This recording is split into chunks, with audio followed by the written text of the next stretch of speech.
मैं आया हूं सिंधु घाटी सभ्यता की दुनिया में, जहां लोग अपने समय से काफी आगे थे।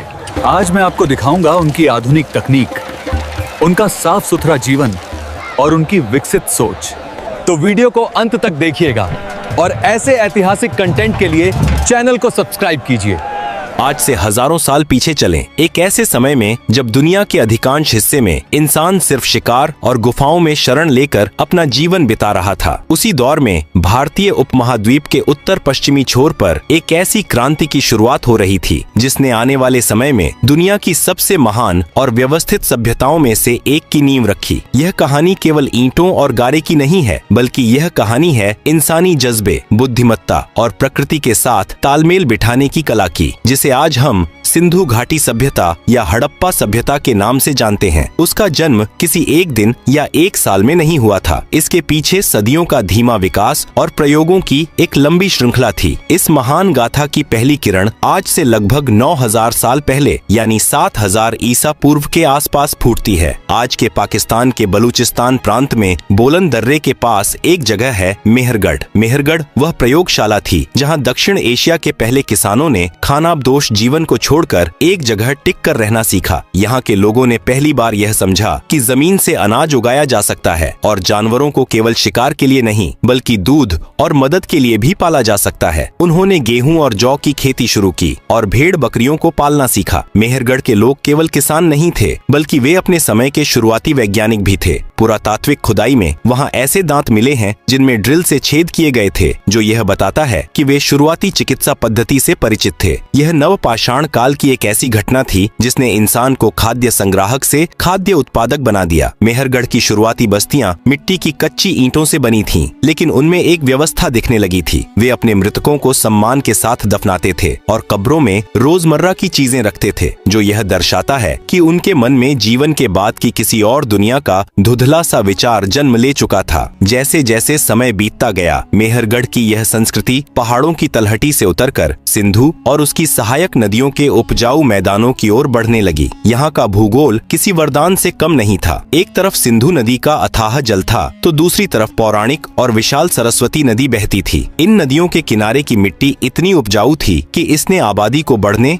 और समुदायों को और अधिक संगठित होने का मौका दिया। यह वह दौर था जिसे इतिहासकार प्रारंभिक हड़प्पा चरण कहते हैं, जो लगभग 3300 ईसा पूर्व से 2600 ईसा पूर्व तक चला। इस चरण में हम देखते हैं कि छोटे छोटे गांव अब धीरे धीरे कस्बों में बदलने लगे थे। लोगों ने चाक पर सुंदर बर्तन बनाना सीख लिया था, जिन पर वे लाल और काले रंगों से जटिल डिजाइन बनाते थे। तांबे का इस्तेमाल शुरू हो गया था, जिसने पत्थरों के औजारों की जगह लेनी शुरू कर दी थी। लेकिन सबसे क्रांतिकारी चीज थी ईंटों का मानकीकरण। उन्होंने महसूस किया कि अगर बस्तियों को बाढ़ से बचाना है और इमारतों को मजबूती देनी है, तो एक निश्चित अनुपात की ईंटें बनाना जरूरी है। कोठरी, आमरी और कालीबंगन जैसी जगहों पर इस शुरुआती विकास के निशान आज भी मिलते हैं। यहाँ के लोगों ने व्यापार की अहमियत भी समझ ली थी। वे कीमती पत्थरों के लिए अफगानिस्तान तक का सफर करते थे। लेकिन इस गौरवशाली इतिहास को दुनिया के सामने आने में हजारों साल लग गए। 19वीं सदी के ब्रिटिश भारत में जब रेल की पटरियां बिछाई जा रही थीं, तो इंजीनियरों को जमीन के नीचे दबी हजारों पकी हुई ईंटें मिलीं। उस समय किसी को अंदाजा नहीं था कि वे दुनिया की सबसे प्राचीन शहरी विरासत के ऊपर खड़े हैं। चार्ल्स मेसन जैसे खोजियों ने पहले इन टीलों को देखा था, लेकिन असली धमाका 20वीं सदी की शुरुआत में हुआ। 1921 में दयाराम साहनी ने हड़प्पा और 1922 में राखालदास बनर्जी ने मोहनजोदड़ो की खुदाई शुरू की, जिसने इतिहास की किताबों को हमेशा के लिए बदल दिया। अचानक भारत का इतिहास सिकंदर के आक्रमण से पीछे जाकर सीधे ईसा से 3000 साल पहले पहुंच गया। प्रारंभिक हड़प्पा के इन 700 सालों ने वह आधार तैयार किया जिस पर भविष्य के महानगर खड़े होने वाले थे। सुरक्षा के लिए बस्तियों के चारों ओर दीवारें बनाना, अनाज को सुरक्षित रखने के लिए कोठार बनाना और व्यापार के लिए रास्तों का जाल बिछाना, यह सब इसी शुरुआती दौर की देन थी। ये लोग प्रकृति को अपना शत्रु नहीं बल्कि मित्र मानते थे और शायद यही कारण था कि उन्होंने जल प्रबंधन की ऐसी कला सीखी जो आज के आधुनिक युग के लिए भी एक मिसाल है। जब हम हड़प्पा सभ्यता के परिपक्व चरण की बात करते हैं, तो हम एक ऐसी दुनिया की बात कर रहे होते हैं जो आज से 4500 साल पहले ही भविष्य में जी रही थी। 2600 ईसा पूर्व के आसपास सिंधु घाटी की बस्तियों ने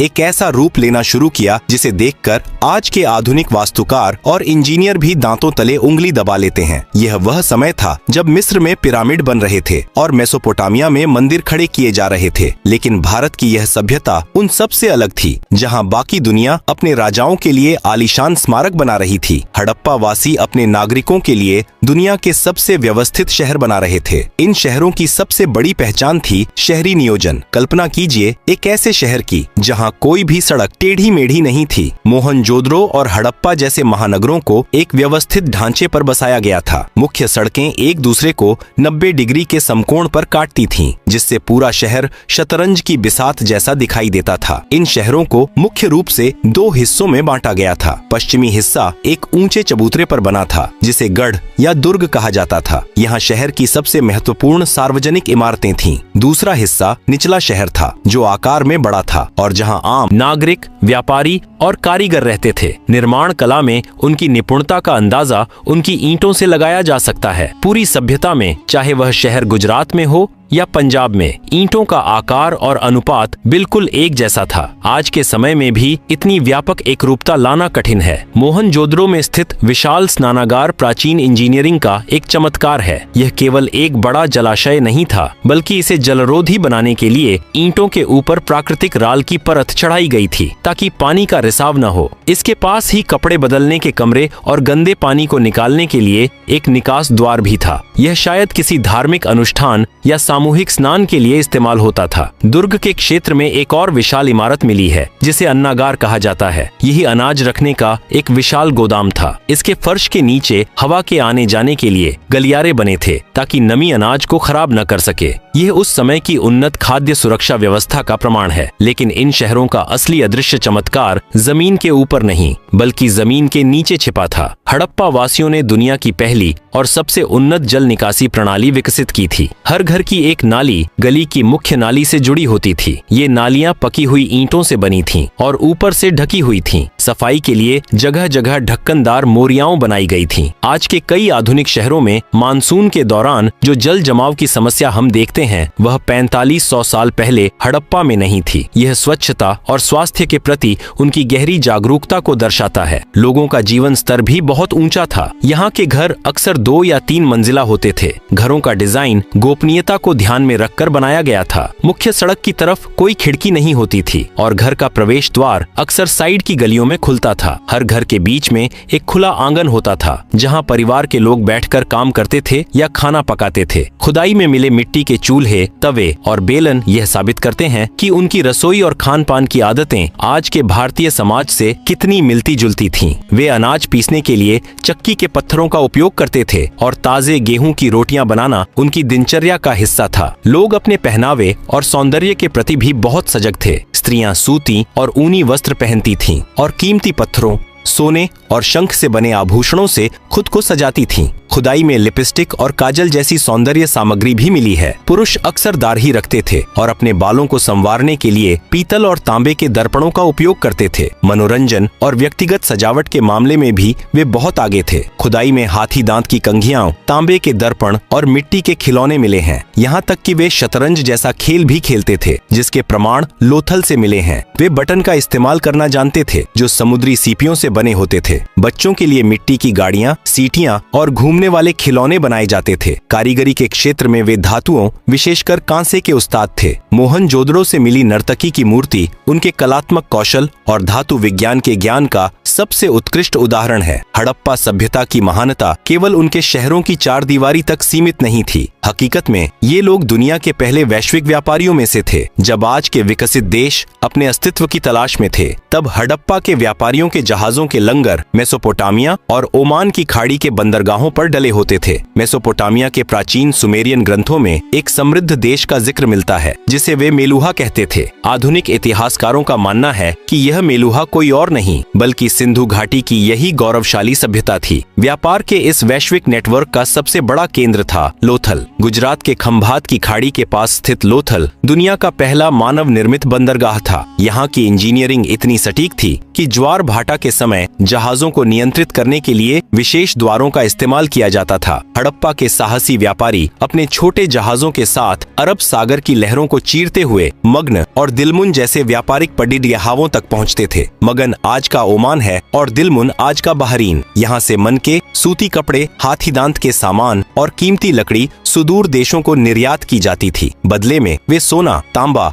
और कीमती पत्थर मंगाते थे। चन्हूदड़ो और लोथल जैसे शहर उस समय के औद्योगिक केंद्र थे, जहां मनके बनाने की बड़ी फैक्ट्रियां थीं। कीमती लाल पत्थर के सुंदर मनके उस समय पूरी दुनिया में प्रतिष्ठा का प्रतीक माने जाते थे। इस विशाल व्यापारिक साम्राज्य की सफलता के पीछे एक और बड़ा कारण था मानकीकरण। उन्होंने नापतौल की एक ऐसी सटीक प्रणाली विकसित की थी जो पूरी सभ्यता में एक समान थी। खुदाई में पत्थरों से बने बाट मिले हैं जो अक्सर घनाकार होते थे। ये बाट 1, 2, 4, 8, 16 के अनुपात में थे। उनका 16 का अंक भारतीय नाप प्रणाली में सदियों तक जीवित रहा। यह ईमानदारी और व्यापारिक विश्वास का वह पैमाना था जिसने मेलुहा के व्यापारियों को अंतर्राष्ट्रीय बाजार में एक विशेष पहचान दिलाई थी। लेकिन इस सभ्यता का सबसे बड़ा आकर्षण और सबसे बड़ी अनसुलझी पहेली है उनकी लिपि। हड़प्पा की खुदाई में अब तक हजारों ऐसी मोहरें मिली हैं जिन पर कुछ लिखा हुआ है। यह लिपि चित्रात्मक है, जिसमें सैकड़ों अलग अलग चिन्ह या संकेत हैं। विद्वानों का मानना है कि इसे दाईं से बाईं ओर लिखा जाता था, लेकिन अफसोस की बात यह है कि आज तक दुनिया का कोई भी विशेषज्ञ इस लिपि को पढ़ नहीं सका है। जिस दिन यह लिपि पढ़ ली जाएगी, उस दिन भारतीय इतिहास के ऐसे हजारों राज खुलेंगे जो आज भी मिट्टी के नीचे दबे हैं। इन मोहरों पर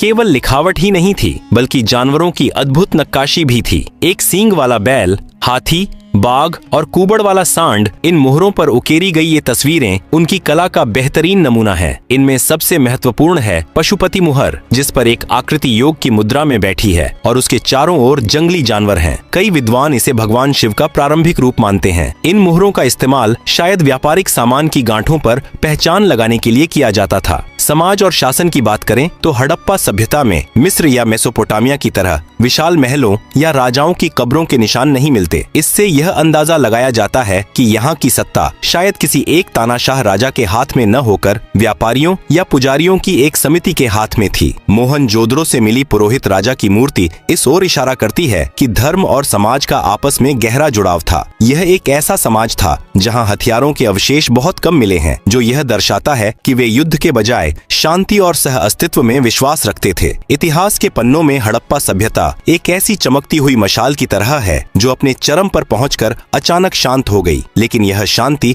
किसी एक दिन में नहीं आई थी। लगभग 1900 ईसा पूर्व के आसपास सिंधु घाटी के इन भव्य महानगरों में बदलाव के ऐसे संकेत दिखने लगे जिन्हें देखकर लगता है कि समय का पहिया अब उलटा घूमने लगा था। मोहनजोदड़ो और हड़प्पा जैसे शहरों की वह सख्त व्यवस्था, वह शतरंज जैसा ढांचा और वह स्वच्छता, सब कुछ धीरे धीरे बिखरने लगा। आखिर लाखों लोगों का वह समृद्ध साम्राज्य अचानक कहां गायब हो गया? शुरुआती दौर में इतिहासकारों ने बाहरी आक्रमणों को इसका मुख्य कारण बताया था। कहा गया कि बाहर से आए योद्धाओं ने इन शांति प्रिय शहरों को तहस नहस कर दिया। इसके सबूत के तौर पर मोहनजोदड़ो में मिले कुछ कंकालों का हवाला दिया गया, लेकिन आधुनिक शोध और पुरातात्विक खुदाई ने इस सिद्धांत को पूरी तरह खारिज कर दिया है। कंकालों पर युद्ध के घाव नहीं मिले, बल्कि वे किसी महामारी या प्राकृतिक आपदा का शिकार लग रहे थे। राखी गढ़ी में मिले कंकालों के डीएनए परीक्षण से यह भी साबित हुआ है कि यहाँ के लोग स्थानीय थे और बाहर से किसी आक्रमण के कोई ठोस प्रमाण नहीं मिलते। आज के विद्वान मानते हैं कि हड़प्पा का अंत किसी तलवार से नहीं, बल्कि प्रकृति के बदलते मिजाज से हुआ था। पतन की सबसे बड़ी वजह बनी जलवायु परिवर्तन।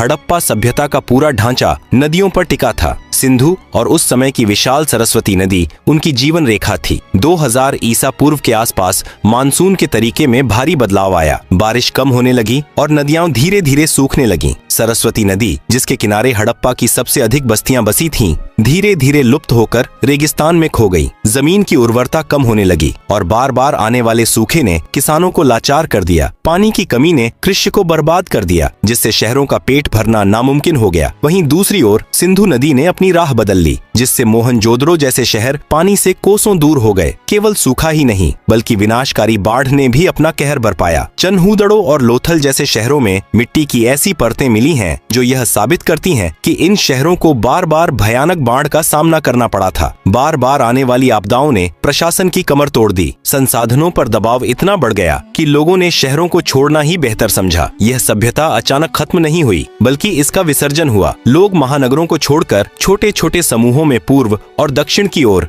यानी गंगा यमुना के मैदानों और गुजरात के इलाकों की ओर चले गए। उन्होंने अपनी शहरी पहचान छोड़ दी और फिर से एक ग्रामीण संस्कृति का हिस्सा बन गए। लेकिन क्या हड़प्पा सचमुच मर गया? अगर हम गौर से देखें तो हड़प्पा आज भी हमारे भीतर जीवित है। उनकी विरासत केवल खंडहरों में नहीं, बल्कि हमारी परंपराओं में है। आज भी भारतीय गांवों में इस्तेमाल होने वाले मिट्टी के चूल्हे, बैलगाड़ियों का डिजाइन, आभूषणों की बनावट और यहाँ तक कि योग और ध्यान की पद्धतियाँ, यह सब हमें हड़प्पा से ही मिला है। लोथल के बंदरगाह से शुरू हुई समुद्री व्यापार की सोच आज भारत की व्यापारिक व्यवस्था का आधार है। उनकी शहरी योजना आज आधुनिक शहरों की प्रेरणा है। सफाई और स्वच्छता के प्रति जो आग्रह हड़प्पा वासियों में था, वही आज के स्वच्छता अभियानों में दिखाई देता है। हड़प्पा की कहानी हमें एक बहुत बड़ी चेतावनी भी देती है। यह हमें याद दिलाती है कि कोई भी सभ्यता, चाहे वह इंजीनियरिंग और तकनीक में कितनी भी आगे क्यों न हो, प्रकृति के संतुलन को बिगाड़कर जीवित नहीं रह सकती। जिस तरह जलवायु परिवर्तन और जल संकट ने 4000 साल पहले एक महान साम्राज्य को मिट्टी में मिला दिया, वही खतरा आज हमारे सामने फिर से खड़ा है। हड़प्पा के सूखे हुए कुएं और भरी हुई नालियां आज के दौर में एक मूक संदेश दे रहे हैं। राखी गढ़ी और धौलावीरा जैसे स्थलों पर आज भी खुदाई जारी है। हर नई खोज